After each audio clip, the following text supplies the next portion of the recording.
And welcome back to the show. In less than 2 weeks, the 2011 version of hardcore football will hit the airways on Friday nights. One of the top teams in the area, the Southview Cougars, ran the table last year in the regular season before stumbling in the first round of playoffs. That loss will serve as motivation. So will an off-the-field recruiting violation as Southview and Northview battle for kids in Sylvania. Southview head coach Jim Mayzes had a tremendous run, winning a state championship, and he's won numerous league titles as well. Tonight, the fiery coach is in the house as we go one-on-one.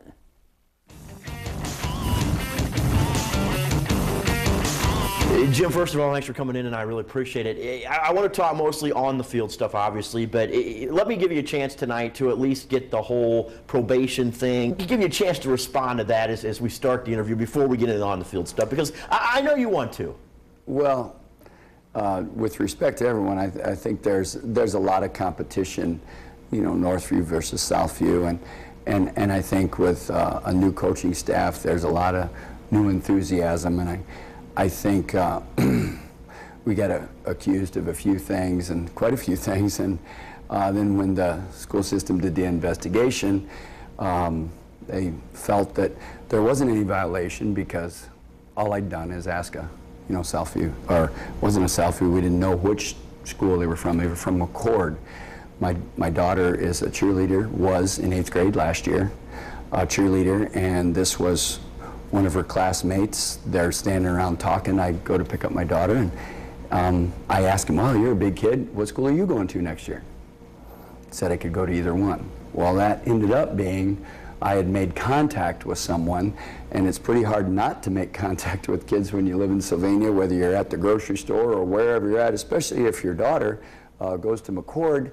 Part of the kids at McCord go to Northview, part of the kids go to Southview, and you really don't know until you ask them or it's printed somewhere, but that kind of happened, and I think the assistant coach at Northview was a little over enthusiastic possibly, but the state thought that was a violation, and I know the people in our school system understand you do ask people what school they're from, so you know. Let's talk about football on the field now. We're past all that stuff as we get ready for. You're in 2 days now, and it's been hot, although it's cooling off today and into the week. But talk about that. Are you glad to be back finally? You get on the field and see the kids again? Well, you are excited, especially when the weather's nice and you have a good team, and it is exciting.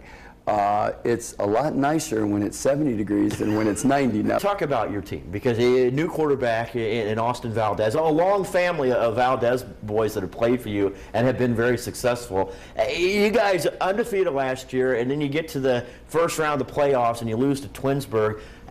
That's still got to be in the back of your mind. How much does that just get you go, oh man, you're right there? Well, you know, when you're in Division I, you know, you win a D2 state championship, and there's a few people out there that are going to say, well, it wasn't D1. Well, we weren't D1. Now we are D1.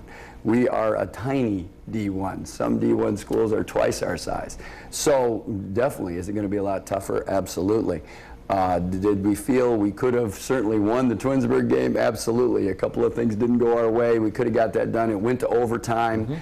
Hard-fought battle, you know, both teams. And we didn't get it done, and we were playing at home, and it stings and it motivates you. But we have 10 different players back on a defense this year because of injuries and switches. We have 10 guys back that were starters last year on a defense that won 10 games and only gave up 10 points a game. There was 101 points scored against us in the first 10 games. So we're pretty optimistic about how they can play. If they're playing with passion, they're going to play some good defense. The Alan Gant, he's, you know, the only 4-year starter I've ever had, and he's a fine leader. He's got a great attitude in addition to being a wonderful athlete. Let's talk about him, because he is a special athlete. I mean, he caught, I believe it was his freshman year, he catches the tip pass in the end zone, and he's, as you said, a 4-year starter, a Michigan commit. He's going to be playing for the Wolverines, the Big Ten next year. Is he the best player you've ever had? Wow. You've had some good ones. It's, you know, I don't know. He's certainly one of them. He's certainly one of them. He's a special guy because he's tough enough to block people. We'll line him up at tight end or slot, and he can block down, and he can kick out. He can run the ball. He can certainly catch the ball. He can throw the ball. He threw about a 50-yard touchdown pass on a reverse pass in the playoff game last year.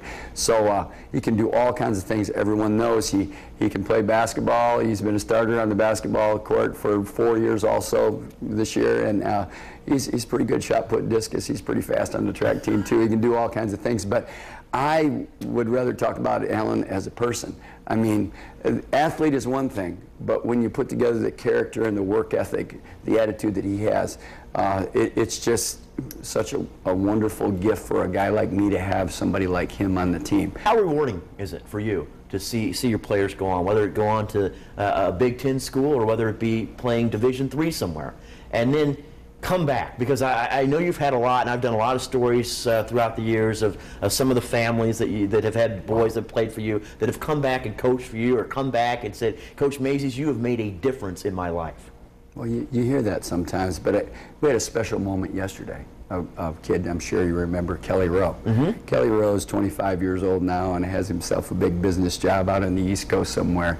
But I had Kelly Rowe as a first grader. And yesterday he came to our locker room. He's in town for a couple of days. And, you know, his big brother Jeremy coached and was an all-league player and a 2-year captain. And Jeff Rowe, an all-state player. And then came Kelly. And I was really close to that family. One of my best friends was their father, who passed away in 2001. So family, I mean, you can go that deep with the Valdez, you know, and now the Pinckneys, the Bowers.